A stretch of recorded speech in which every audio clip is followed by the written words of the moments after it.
I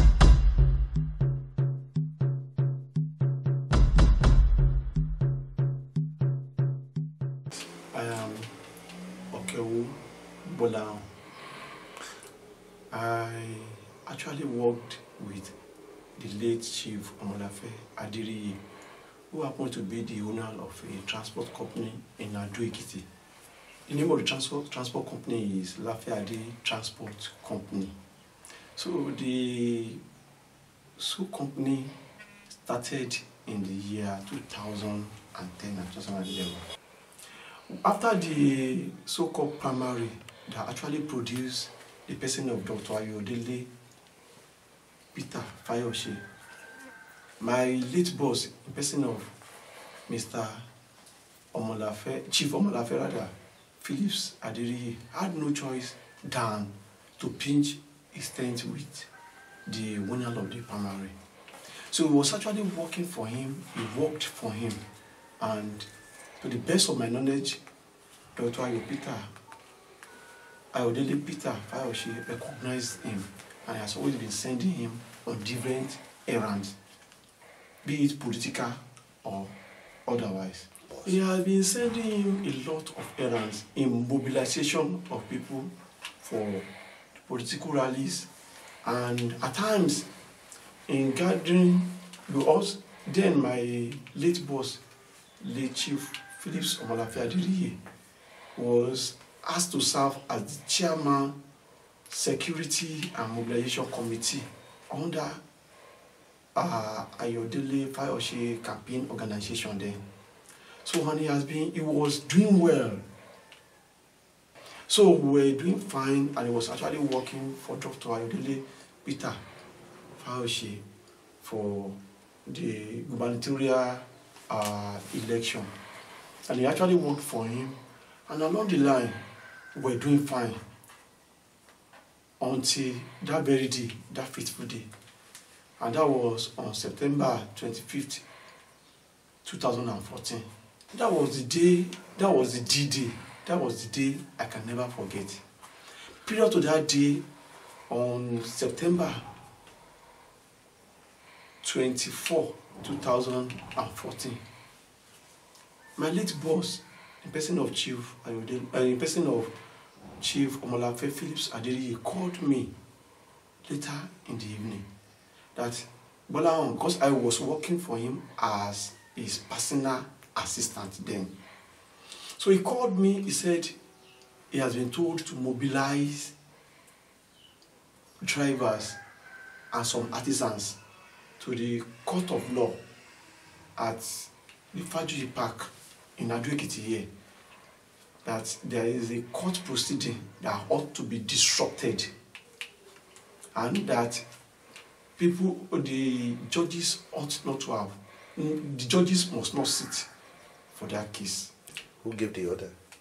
It is the present governor of Ekiti State that gave the order to my late boss, in person of the Chief Omolade Aderiye. And the instruction was passed to me, and it was well disseminated to all the drivers in Ekiti State then, under the umbrella of NURTW. Ever before then, period to that day, because that day was on Thursday. On Monday of that day, I suppose that should be on 21st of September.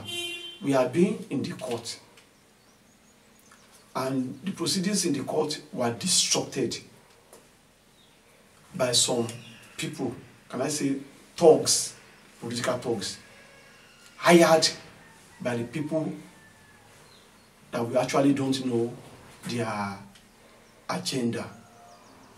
So on 25th of September, we were in the court. On that fateful morning, I met my boss there. We were together there with some artisans, drivers, Okada riders, and motorists. So we were at the court on that day, and the court was about sitting when we sat in the front of the court. Lo and behold, the present governor of Ekiti State now, person of Dr. Peter Aide Fayose, came to the court in company of some boys. So we were together there. My late boss Chief Omolade Aderiye accompanied the present governor of Ekiti State into the court. And along the line, because of the high population of artisans, drivers, and everybody around, the court was unable to actually sit on for the proceedings of the day. So everything was somehow disrupted. So my late boss, in person of Chief Omolade Aderiye, he followed the governor, the present governor of Ekiti State. He followed him towards the entrance of governor's office. Things were being destroyed along the line. So it was my late boss that actually called the present governor's attention into that issue that was going on, and that if people should follow you like this to town, many things will be destroyed. That it's better for you to actually make a U-turn. And he listened to him, he listened to my late boss, and he picked an Okada. And my late boss picked an Okada as well. So they both went, and I picked Okada as well. So many people went back with us. We went to Spotless Hotel. And that was around 1 p.m. on that fateful day. So we had the Spotless Hotel till around 4 p.m. so 5 p.m. on that day. So my late boss, the person of late Chief Omolade Aderiye, had series of meetings with the present governor of Ekiti State, in person of Dr. Aide, Peter, Fayose. I wouldn't know what they discussed, because they discussed at length. Because it was when he came out, that is my late boss, when he came out, that was when he told me that they had series of meetings. And in fact, he was tired. I can still recall it vividly. His car was not at the Spotless Hotel. It was one Mr. Ayoduna, who happened to be the present chairman along Mujiri route under NURTW, that convened my late boss, the person of Chief Omolade Aderiye, and I to our office. Then at number 1, Ijibu Junction, number 1, Babatola Street, Ijibu Junction. So we were there till around 7:30. When it was around 7:30, my late boss, in person of Chief Omolade Aderiye, said somebody called him, and that I should, the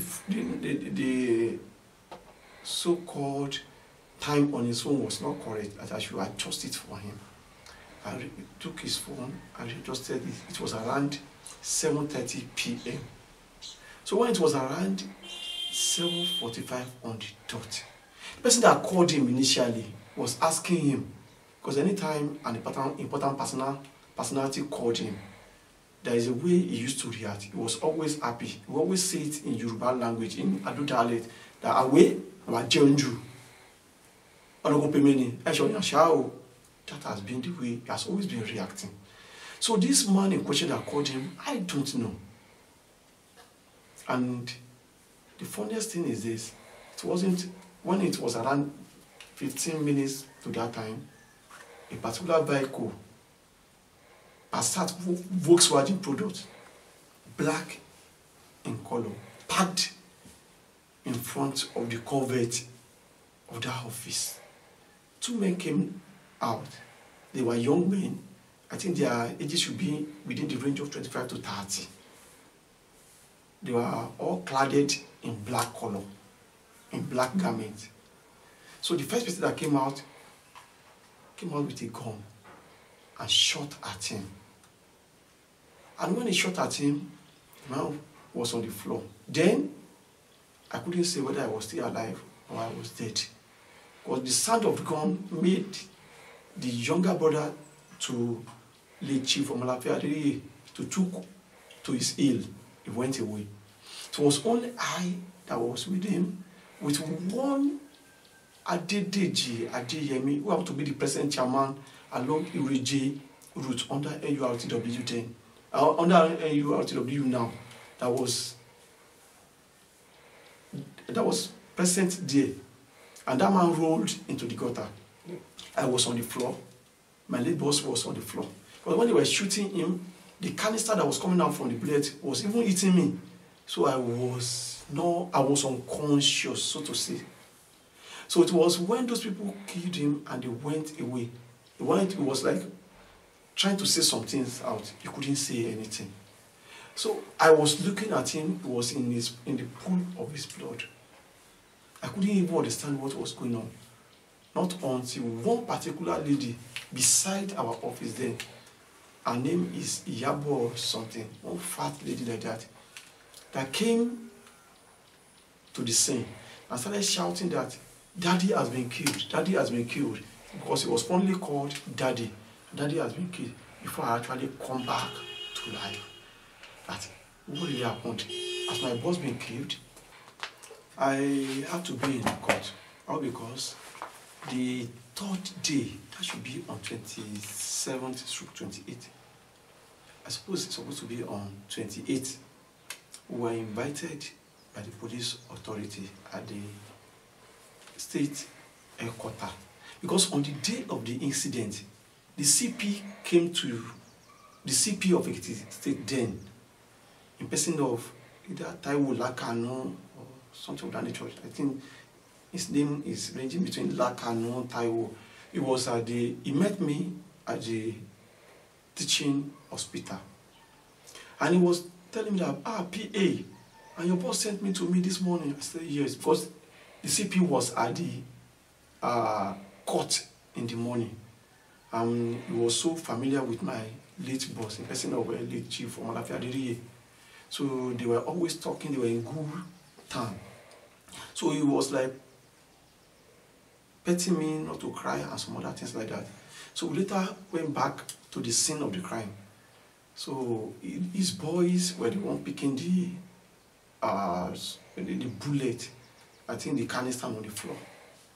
And now said that we have to come to the police station to write our statement, of which I did the third day. That was on 28th of September. So I wrote the statement. I wrote all I saw on that day. But along the line, that was sometimes October, my late boss was buried in October. So then, Dr. Fayose had been sworn in as the governor. So along the line, the person that was made as the SA on legal matter to the state governor, person of Mr. or Barrister Owoseni Ajayi, invited me.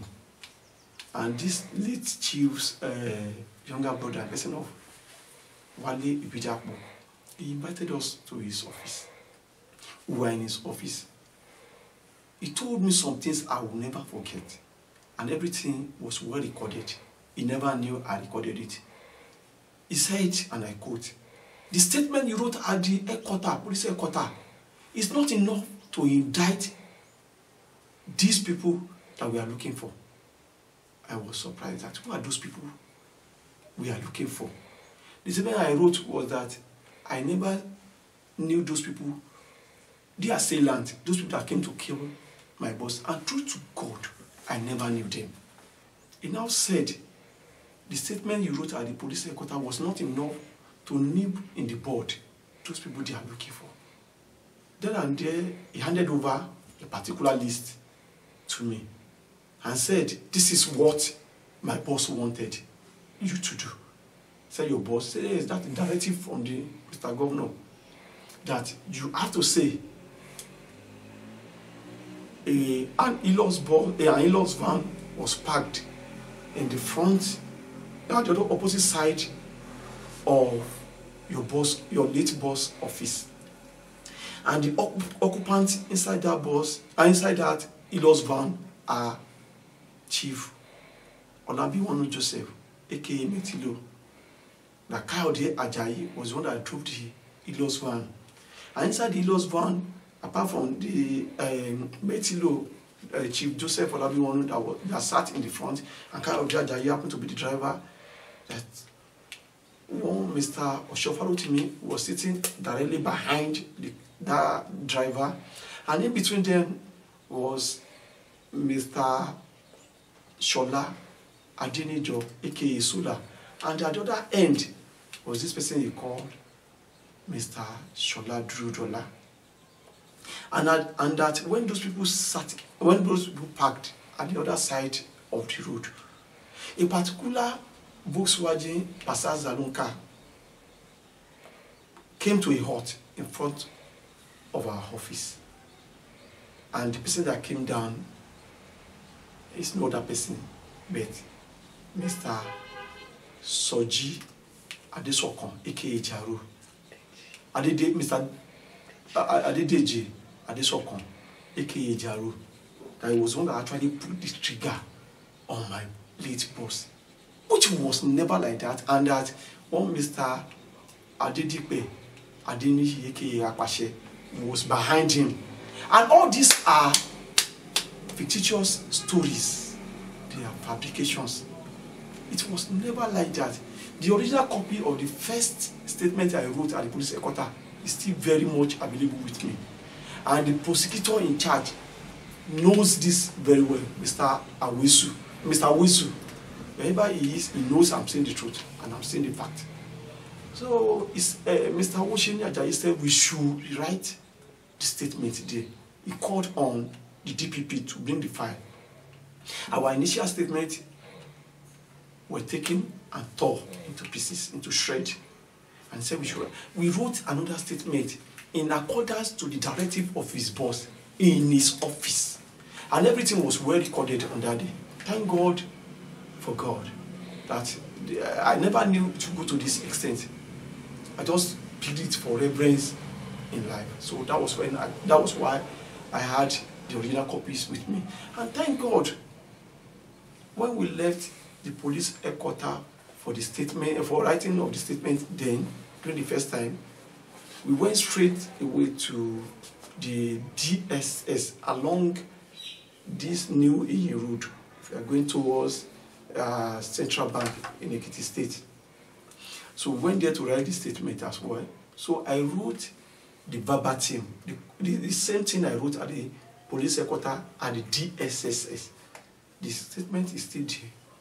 And it was only Mr. Deji, Adeyemi, the one I say is the, it was there on that day that was available for the DSS to be interrogated.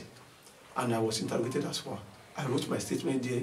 This same Mr. Deji Adeyemi wrote the same story, the same statement, that he did not see anybody that looked so familiar on that day of the gruesome murder of my late boss. And the same thing I did.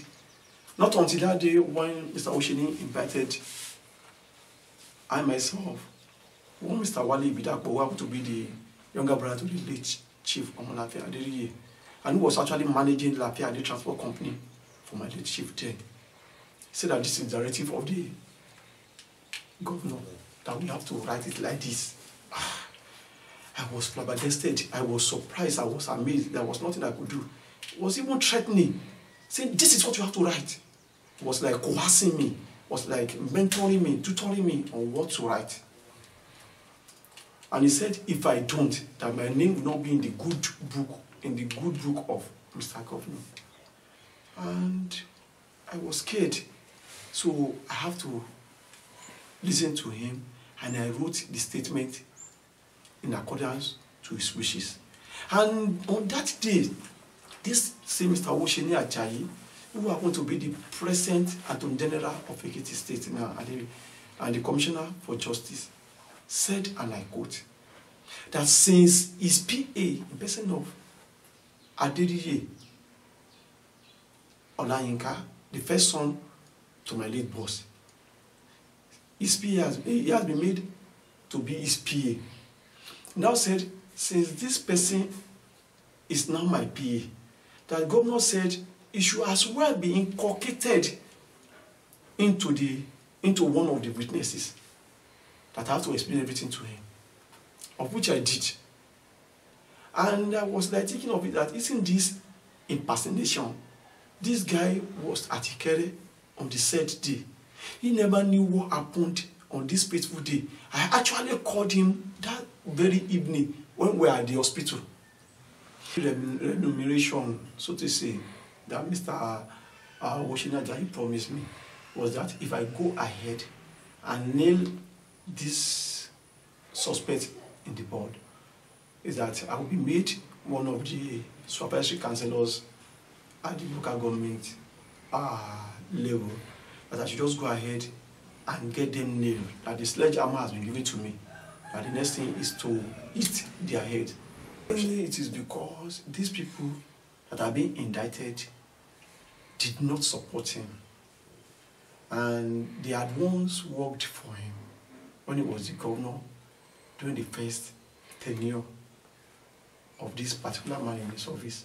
But this time around, I think they prefer to pinch their tent with Dr. John Kayode Fayemi. So having seen all that, I think that step infuriated him. It made him to be annoyed. So maybe that is why he wanted them to be jailed or killed at any cost.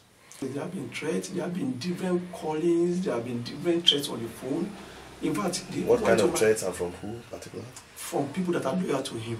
They have been calling me. In fact, they went to my house of recent, and the landlord called me, telling me that different faces have been coming to my house. They've been asking of me. That so many people came in different. Some came with Elog's van. That boys will be there, armed to teeth, saying they are looking for me, looking for my wife, looking for my son, looking for my people. So I just want to tell the whole wide world that if anything happens, God forbid, because the Bible says in the book of Psalm 91, that he that dwelleth in the secret place of the Most High shall abide under the shadow of this man. So I strongly believe that this man will be after my life. But there's no crime saying the truth. My mind was not at peace after saying the wrong thing in the court. And my pastors advised me that do I know that the penalty for the murder case is death, and of which I have to go to the court and do the restitution according to the preaching of my pastor. And the judge himself said it, that do I believe and do I know that the penalty for the murder case is death? And I said I do.